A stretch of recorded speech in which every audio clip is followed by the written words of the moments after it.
ये स्टूडेंट्स, आज हम 8 चैप्टर करेंगे। The name of your 8 chapter is concept of cost. सबसे फर्स्ट टॉपिक है इसमें कंसेप्ट ऑफ कॉस्ट। कॉस्ट होती क्या है? अब हमें पता है कि प्रत्येक फर्म को जो है वस्तुओं का उत्पादन करने के लिए जो है उत्पादन के साधनों फैक्टर ऑफ प्रोडक्शन चाहिएंगे, जैसे भूमि, श्रम, पूंजी, लैंड, लेबर, कैपिटल एक्सेट्रा। और कच्चा माल भी चाहिएगा, रॉ मटेरियल भी चाहिएगा। तो इन सब को जो है हम इनपुट्स कहते हैं, और इन इनपुट्स पर जो भी फर्म जो खर्चा करती है उसे कॉस्ट कहते हैं। उसके बाद है आपकी explicit cost and implicit cost. अब एक्सप्लिसिट कॉस्ट और इम्प्लिसिट कॉस्ट क्या होती है?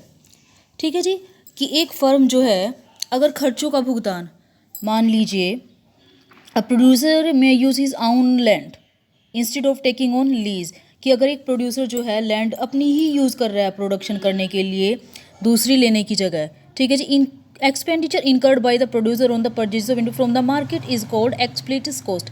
एक तो वो अपनी भूमि यूज़ कर रहा है, और एक ये है कि उसे भूमि जो है मार्केट से खरीदनी पड़ रही है, तो उसे जो खर्चा दूसरों को करना पड़ता है उसे बोलेंगे एक्सप्लिसिट कॉस्ट।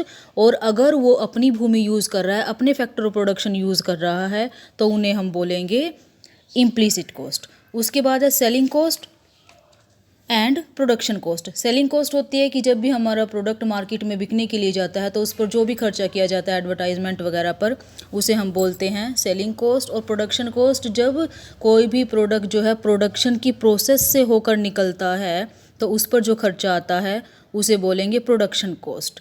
उसके बाद आपका नेक्स्ट टॉपिक है short run cost and shapes of short run cost. Short run cost में जो है कौन कौन सी कॉस्ट आती है? सबसे पहले आती है टीसी। टीसी होती है टोटल कॉस्ट। अब टोटल कॉस्ट क्या होती है? टोटल कॉस्ट जो है टीएफसी प्लस टीवीसी, मतलब कि टोटल फिक्स्ड कॉस्ट और टोटल वेरिएबल कॉस्ट, इन दोनों को प्लस करके टोटल कॉस्ट आती है। हाँ जी बेटा, आपको इस बात को तो पता चल गया कि जो आपकी टोटल कॉस्ट है वो टोटल फिक्स्ड कॉस्ट और टोटल वेरिएबल कॉस्ट दोनों को प्लस करके आती है। अब टोटल फिक्स्ड कॉस्ट क्या होती है और टोटल वेरिएबल कॉस्ट क्या होती है, ये हम जो है इन डायग्राम से करेंगे, जिससे आपको बहुत ही अच्छे से क्लियर हो जाएगा। सबसे पहले आ गई आपकी टोटल फिक्स्ड कॉस्ट। सबसे पहले आप देख रहे हो units of output. Unit of outputs मतलब कि कितने जो है साधन लगाए जा रहे हैं, कितना प्रोडक्शन हो रहा है। टोटल फिक्स्ड कॉस्ट, चाहे हम प्रोडक्शन जीरो कर रहे हैं, चाहे हम प्रोडक्शन मैक्सिमम लेवल पर कर रहे हैं, तो जो फिक्स्ड कॉस्ट है वो फिक्स ही रहेगी। जैसे लैंड हो गई आपकी और प्लांट और मशीनरी हो गई आपकी, अगर आप इनसे कितना ही ज़्यादा प्रोडक्शन कर लो, कितना ही कम प्रोडक्शन कर लो, बट ये फिक्स ही रहेंगे।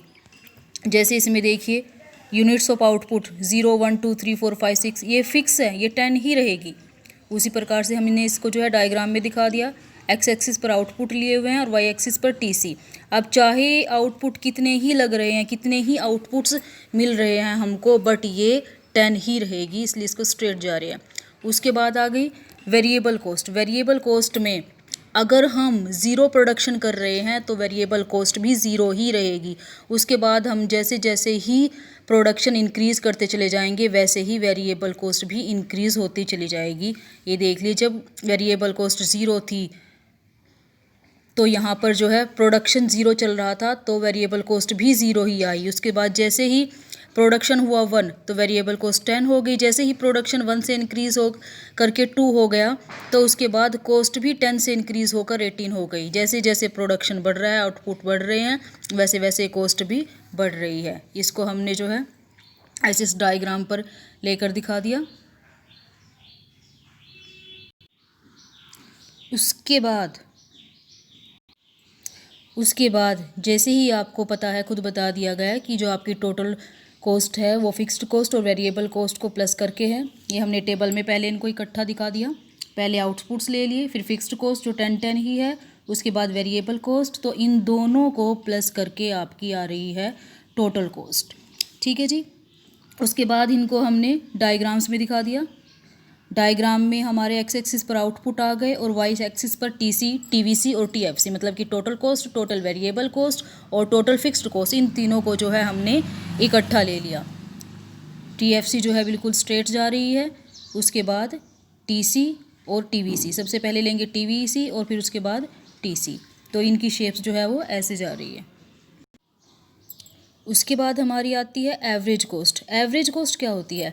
एवरेज कोस्ट जो है वो टोटल कोस्ट को आउटपुट से डिवाइड कर देंगे तो वो आपकी आ जाएगी एवरेज कोस्ट। और एवरेज कोस्ट जो है एवरेज फिक्स्ड कोस्ट और एवरेज वेरिएबल कोस्ट को प्लस करके भी आपकी आ जाएगी एवरेज कोस्ट। ये देखिए आउटपुट्स ले लिए हमने, टीसी आ गई हमारी, और टीसी को आउटपुट से डिवाइड करेंगे तो ये आ जाएगी आपके पास एवरेज कोस्ट। उसके बाद आ गई एवरेज। अब हमें इनको जो है ये तो हमें पता चल गया कि ठीक है जी, टोटल कोस्ट को आउटपुट से डिवाइड करने पर एवरेज कोस्ट हो जाएगी। अब इसको हम एवरेज फिक्स्ड कोस्ट और एवरेज वेरिएबल कोस्ट के माध्यम से करेंगे। सबसे पहले हमारी आ गई average fix cost. Average fix cost, इसमें आउटपुट आ गया हमारे, और हमने सबसे पहले लिया टीएफसी को। टीएफसी आपको खुद ही पता है 10 है, चाहे प्रोडक्शन कितना ही हो रहा है। तो एएफसी हमारी क्या आ जाएगी? एएफसी हमारी आ जाएगी टीएफसी को आउटपुट से डिवाइड करने पर।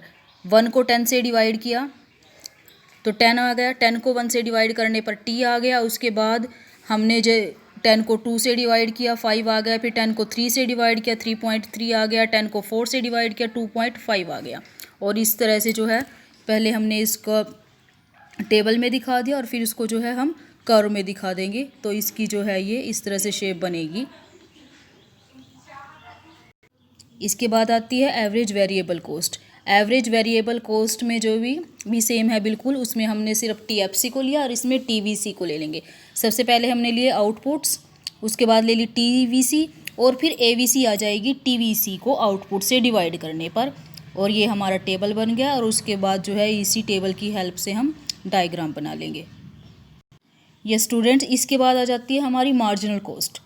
मार्जिनल कोस्ट वो होती है कि हम जैसे ही टीसी में कुछ चेंजेस होंगे, मतलब कि अगर हमने आउटपुट्स जो है 0 से बढ़ा करके 1 कर दिए, 1 से बढ़ा करके 2 कर दिए, तो हमारी टोटल कोस्ट में जितना भी डिफरेंस आता है उसे हम बोलेंगे मार्जिनल कोस्ट। इसको जो है हम इस टेबल और डायग्राम की हेल्प से कर सकते हैं। सबसे पहले आउटपुट ले लिए इसमें, और फिर ले ली टीएफसी जो 10 है, उसके बाद टीवीसी और उसके बाद टीसी। ये बिल्कुल ये जो है आपके लिए अनजानी चीज़ें नहीं हैं, ये आप लोग पहले टेबल्स में कर चुके हो। बस इसमें नई चीज़ जो है आपके पास वो मार्जिनल कोस्ट है। अब मार्जिनल कोस्ट सबसे पहले देखिए, सबसे पहले टीसी कितनी है? टीसी है हमारे पास 10। अब ये तो 10 ही है, यहाँ पर कोई चेंजेस नहीं आया तो इसलिए डैश लगा दिया एमसी के आगे। अब देखिए टीसी जो है टोटल कोस्ट 10 से इंक्रीज होकर 20 हो गई, तो टीसी में कितना फ़र्क आया? टोटल कॉस्ट में कितना फ़र्क आया? टोटल कॉस्ट में जो है वो 10 का फ़र्क आया, तो हमारी मार्जिनल कॉस्ट हो गई 10। उसके बाद 20 से इंक्रीज़ होकर 28 हो गई, तो कितना फ़र्क आ गया मार्जिनल कॉस्ट में? 8 का फ़र्क आया।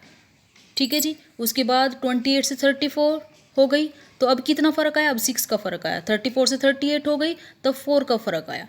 ठीक है जी। मतलब कि जितना भी परिवर्तन आएगा, जितने भी चेंजेस आएंगे, वो आपकी मार्जिनल कॉस्ट होगी। अब मार्जिनल कॉस्ट कर्व जो है, यहाँ पर हमने एक्स एक्सिस पर आउटपुट को लिया और वाई एक्सिस पर एमसी मार्जिनल कॉस्ट को ले लिया, और मार्जिनल कॉस्ट जो है वो यू शेप की आपकी बन रही है।